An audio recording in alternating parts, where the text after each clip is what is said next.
ہم لوگ کہتے ہیں نا کہ اللہ تعالیٰ کی ذات ظالم کو اتنی زیادہ ڈھیل کیوں دیتی ہے تاکہ وہ اور زیادہ ظلم کرے۔ تو ایک ہٹا کٹا بہت ہی پیارا ینگ ایج کا نوجوان اور تعلق اس کا ایک امیر گھرانے سے۔ نوجوان جو ہے وہ کسی ایک جگہ کے اوپر ایک بلڈنگ کی کنسٹرکشن کروا رہا تھا، تو وہاں سے ایک اللہ کے ولی کا ڈیلی گزر ہوتا تھا۔ تو ایک دن ایسے ہوا کہ اللہ کے ولی کو وہاں سے گزرتے ہوئے تھوڑی پیاس محسوس ہوئی، تو پانی کے لیے ریکویسٹ کی کہ بیٹا کوئی تھوڑا پانی مل سکتا ہے۔ تو اس بچے نے بڑے ادب کے ساتھ پانی کا گلاس اس کے ہاتھ میں، چھوٹا سٹول وہ بھی اس کے دوسرے ہاتھ میں، ریکویسٹ کی کہ میاں جی یہاں بیٹھیں اور یہ پانی پی لیں۔ یہ والی جو بات ہے اس اللہ کے ولی کو بہت ہی زیادہ کلک کی کہ اتنے ادب کے ساتھ، ظاہری بات ہے یہ سنت ہے کہ پانی کو بیٹھ کے پیا جائے، اور یہ سنت بھی پوری کروائی میرے سے۔ یہ چھوٹی سی بات اللہ کے ولی کو بہت ہی کلک ہوئی۔ اگلا دن پھر ہوا، اللہ کے ولی پھر وہاں سے جب گزر رہے تھے تو وہی نوجوان اپنے جو مزدور وہاں پہ لگے ہوئے تھے، جو کام کر رہے تھے اس بلڈنگ کے اندر، انہی کے ساتھ ایک چٹائی بچھائی ہوئی ہے، سبھی اکٹھے بیٹھ کے کھانا کھا رہے ہیں اور ساتھ گپ شپ بھی چل رہی ہے، کہہ کے بھی چل رہے ہیں۔ اللہ کے ولی کو یہ والی بات بھی تھوڑی کلک ہوئی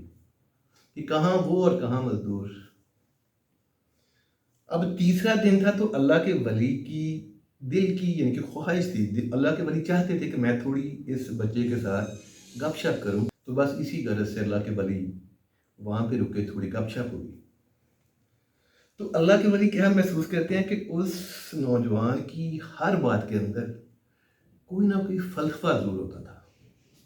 اللہ کا ڈر ضرور محسوس ہوتا تھا ہر بات سے۔ اب یہ وہ چیز تھی کہ اب اللہ کے ولی پوچھے بغیر یعنی کہ جانے بغیر کہ یہ سب کچھ یعنی کہ یہ جو میچیورٹی ہے، یہ جو اتنی بڑی بڑی سوچیں ہیں، یہ جو فلسفہ ہے، آپ نے کہاں سے سیکھا؟ تو اللہ کے ولی نے پوچھ لیا کہ بیٹا تعلیم بھی تمہاری سو ہے، عمر بھی تمہاری ینگ ہے، یعنی کہ اس ایج کے جو بچے ہوتے ہیں موسٹلی غلطیاں کرتے ہیں، لیکن بیٹا یہ ساری چیزیں آپ میں نہیں ہیں، یہ کیوں اور کیسے؟ اس نوجوان نے بہت ہی پیارا سا جواب دیا۔ ایک زمانہ تھا کہ مجھے پتنگ بازی کا بہت شوق تھا، پتنگ اڑانے کا بہت شوق تھا، تو میں اکثر اپنی پتنگ کو جب اڑاتا تھا تو میں اپنی پتنگ کو اتنی کی زیادہ ڈھیل دے دیتا تھا،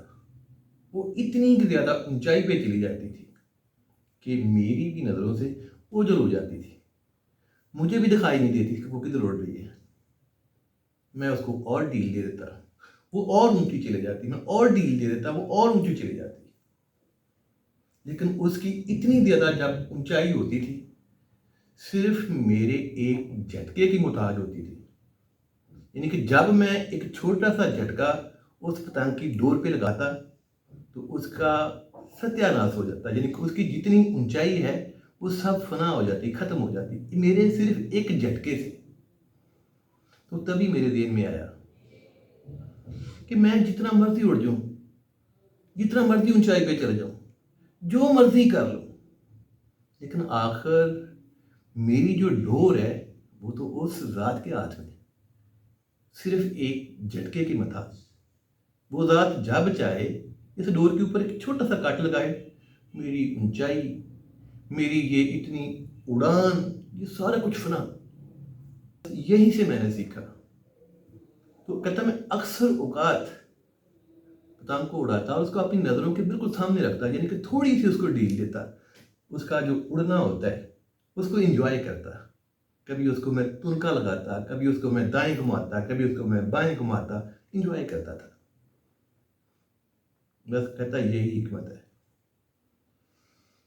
جو لوگ بہت ہی زیادہ اونچائی پہ چلے جاتے ہیں وہ یہ بات بھول جاتے ہیں کہ ان کی ڈور کسی نہ کسی کے ہاتھ میں ضرور ہے، جو کہ صرف ایک جھٹکے کی محتاج ہے، ایک چھوٹے سے کٹ کی محتاج ہے، اور جیسے ہی وہ کٹ لگنا ہے، جیسے ہی وہ جھٹکا لگنا ہے، سب کچھ فنا ہو جانا ہے، کوئی اونچائی نہیں رہنی۔ اور جو لوگ یہ چیز کو محسوس کرتے ہیں کہ اس کو اتنی زیادہ ڈھیل اور میں اتنا زیادہ ٹائٹ، کہتا ہے کہ اللہ تعالیٰ کی ذات کو ان لوگوں سے بہت خاص قسم کا پیار ہوتا ہے، میری بالکل اس پتنگ کے جیسا۔ اللہ تعالیٰ کی ذات چاہتی ہے کہ یہ زیادہ اونچائی پہ نہ جائیں تاکہ میں ان کو دیکھتا رہوں، ان کی جو اڑان ہے اس کو میں انجوائے کرتا رہوں۔ تو اللہ تعالیٰ کی رحمت ہر اس بندے کے ساتھ ہوتی ہے جس کو زیادہ اونچائی پہ جا کے بھی ہدایت ملتی رہتی ہے، اللہ کا ڈر ہوتا ہے، خوف ہوتا ہے، یا پھر وہ لوگ جو اللہ کی بالکل نزدیک ہوتے ہیں، چھوٹی اڑان جیسے وہ چھوٹی پتنگ والی جو اڑان تھی اس کے جیسے۔ اللہ حافظ۔